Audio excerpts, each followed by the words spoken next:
At the end of the First World War, Russia was devastated by famine, and America sent a relief mission. It was the Hoover mission.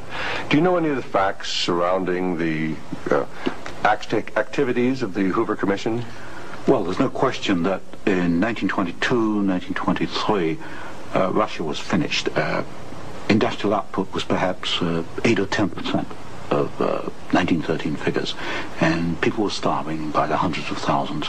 And the Hoover mission was organized, of course, to send aid to Russia, but most of the aid went to the Bolsheviks, who controlled really quite a small part of Russia at that time.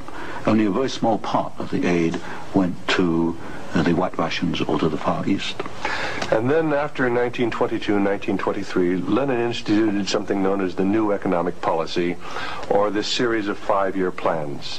Can you tell us about the 5-year plans and the part that the major American corporations, major world corporations, played in building up the Soviet Union? Well, there are two separate phases here. The new economic policy was started in 1923 by Lenin, and I found, and I published this in my first book from Stanford, that every single Russian industry was rebuilt or restarted by foreign corporations, mostly German, British, French, and American. By 1928, Russia was back to approximately its 1913 in industrial output. And at that point, she began to think of these grandiose 5-year plans. And in 1928, Gosplan, which is the Russian government planning commission, actually designed an initial 5-year plan, but this was thrown out, it was inadequate, and American corporations were brought into Russia. And the first 5-year plan and the second 5-year plan were actually designed in the United States by American corporations. And what were these corporations? Which ones specifically were involved? The design of the first 5-year plan was by a corporation probably not known to most Americans, Albert Kahn.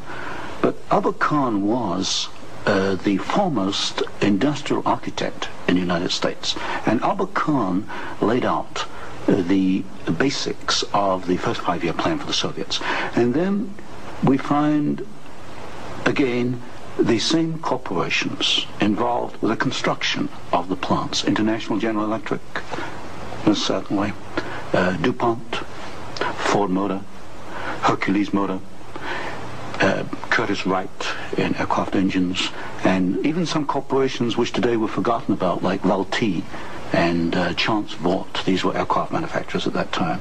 And so American corporations came in and they built the first 5-year plan. But what was important, the Soviets then copied these plans, and this accounts for the tremendous Russian output. They took this initial equipment and they multiplied it, they copied it by the 100. Now, how about Ford Motor Company? Did they play a part in the building up of the Soviet potential? Very definitely. Ford Motor Company built the Gorky plant, and the Gorky plant produces the GAZ series of vehicles, that's GAZ, and these are trucks and some automobiles. And right from the early 1930s, you find that the GAZ plant has had military potential, and Ford knew that when it went in and built the Gorky plant. And we know it because I found statements to this effect within the State Department files.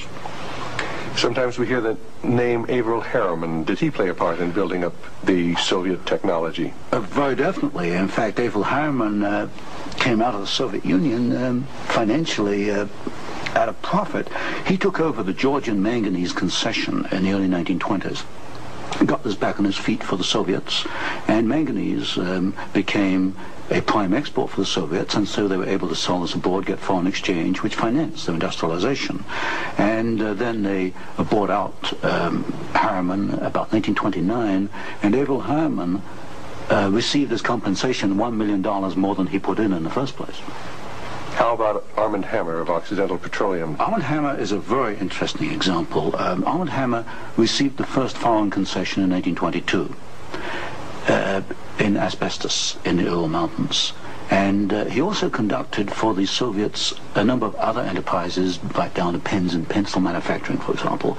But Armand Hammer is interesting because his father, although Armand Hammer today is chairman of Occidental Petroleum Corporation, his father was Julius Hammer, who in 1919 was Secretary General of the Communist Party USA, which emphasizes the argument I make throughout my books, that at the top level, there's no difference between your top communists and your top capitalists. They interlink. You've got Armand Hammer, chairman of Occidental Petroleum. His father was Secretary of the Communist Party USA in 1919. So it's basically a power grab. It's a power grab, an international power grab.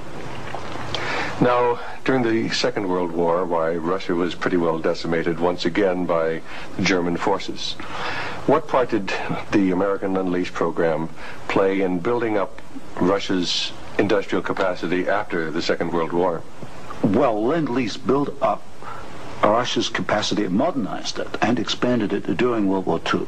And there was some continuation all the way through perhaps to 1948, 1949. There was a program after Lend-Lease, which was supposed to be restricted to foodstuffs and industrial materials, but in effect, I checked the records in the warehouses in Suitland, Maryland, I find that even after World War II, and this was against the intent of Congress, I suspect, there was a massive transfer of the latest industrial equipment to the Soviet Union under the so-called Lend-Lease program.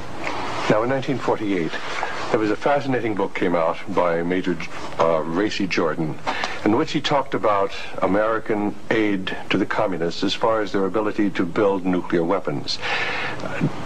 Did you ever have an opportunity of verifying the facts that we had given them the heavy water, we'd given them the wherewithal to build their atomic weapons? Well, as part of the work I was doing at Stanford, I did investigate the shipping documents for Lend-Lease, and I took a sample of these documents. I checked them against Major Jordan, and broadly, Major Jordan was correct within, say, about 5%. And Major Jordan, of course, made the charge that we had shipped materials to the Soviets, 1944 and 1945, which were later used in their atomic program. There is no doubt. He is correct. We shipped heavy water, which is essential, but we shipped other items which are perhaps less obvious to the layman. We shipped, for example, aluminum tubes, and aluminum tubes are essential for atomic energy development. We shipped graphite, and graphite is another essential component. So generally, as far as I could check, and I checked the original government Lend-Lease document, General Major Jordan was correct.